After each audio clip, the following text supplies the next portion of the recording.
Kelang, sila. Terima kasih Tuan Menteri.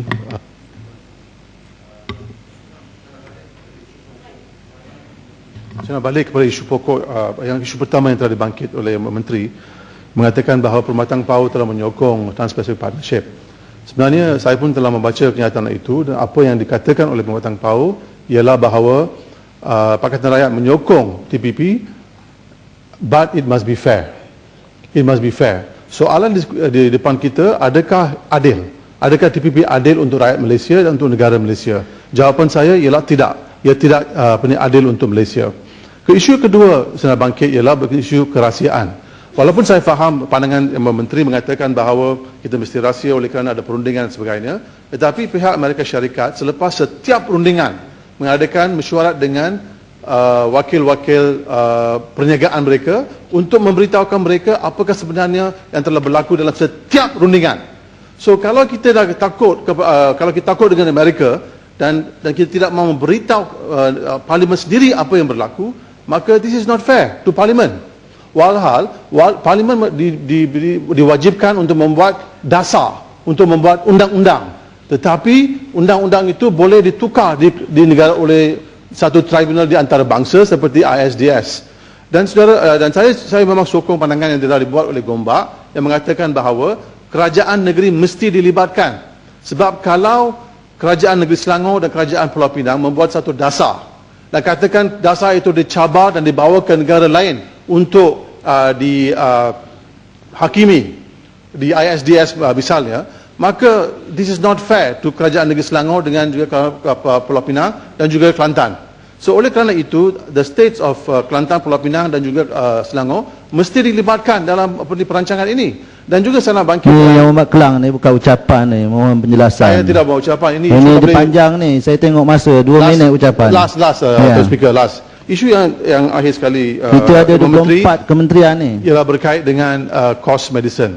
Menteri telah mengatakan, membuat kenyataan akhbar selepas mesyuarat parlimen minggu lalu, mengatakan bahawa kalau kos ubat naik, kita tidak akan sign agreement TPP ini. Saya nak minta manakah cost benefit analysis yang mengatakan bahawa kos ubat tidak akan naik. Walhal semua kajian yang dibuat oleh UNDP, yang dibuat oleh United Nations dan juga pakar-pakar lain mengatakan bahawa selepas perjanjian dengan Amerika Syarikat dan juga isu yang mereka letakkan under intellectual property rights termasuk dengan data exclusivity dan sebagainya, harga kos akan naik. Di Jordan telah naik sampai 30%, 20 hingga 30% telah naik. So therefore, adakah ini adil untuk rakyat Malaysia? Tidak. So what is the basis of this agreement? Minta penjelasan. Masih Kelang, sebenarnya soalan yang dibangkitkan oleh beberapa yang umat tadi akan dijawab, ya. Tapi oleh kerana yang umat dah bangkit, saya jawab sekarang lah. Tak payah tunggu selepas ini, ya.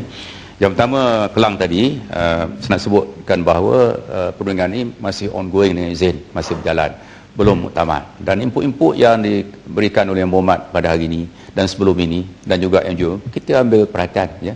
Kita ambil berat tentang input daripada rakan-rakan kita Barisan Nasional juga seluruh rakyat Malaysia. Jadi saya nak bagi jaminan di sini bahawa semua input yang diberikan ini memang sebenarnya membantu kita dalam proses perundingan. Itu yang pertama saya nak tekankan. Tetapi ia belum muktamad. Yang kedua, berkaitan dengan perundingan, Malaysia juga ada proses konsultasi sebelum dan selepas, ya. Kita ada 21 kumpulan kerja dan setiap kumpulan kerja ini akan mengadakan konsultasi dengan stakeholders dengan izin berkenaan. Bukan makna kita tutup mulut tak buat apa, ya. Kita jumpa NGO, AIDS Council, peniaga-peniaga dalam macam yang Mak sebut dalam ubat-ubat tadi. Kita juga ada konsultasi dengan syarikat-syarikat, bukan sahaja patented medicines tapi generic medicines as well. Jadi ini proses yang berurusan, bukan Amerika saja buat begitu, kita pun buat juga, ya. Jangan kata kita tak ada langsung konsultasi, adalah tak benar yang Muhammad. Menteri, berkaitan dengan tadi berkaitan dengan ISDS, ya, yang disebut oleh Yang Berhormat, ini adalah berkaitan dengan dispute settlement, investor state dispute settlement, ISDS. Itu pun saya terang dalam parlimen, tak mengulang lah, dah cakap banyak kali, ya. Jadi yang pertamanya, Malaysia sudah tanda tangan IGA sejak tahun 59, sudah 74. Yang pertama, antara yang pertama ialah dengan Amerika Syarikat, dan sudah ada 2 kes di mana dua syarikat kita mendakwa negara asing dan dua syarikat asing mendakwa negara kita.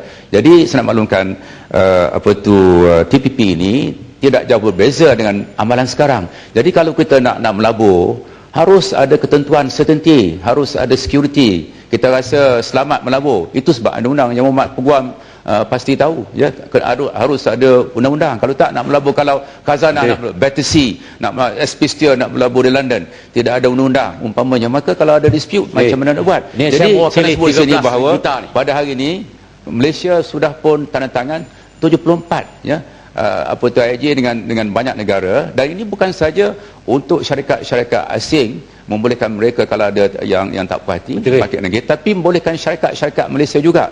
Jadi itu sebenarnya keadaan yang SDS ni bukan one sided dengan izin, tetapi juga memberi peluang syarikat-syarikat Malaysia 13 juta mewakili 13 juta. Kita sudah berbuat demikian. Menteri, 13 juta mewakili 13 juta. Kelang Gombak. Kuala Langat bising sangat dah. Bukan. Kelang Gombak. 13 juta. 13 juta Menteri. Nombor 3. 13 juta Menteri. Ini Saya soal dalam Dewan. Saya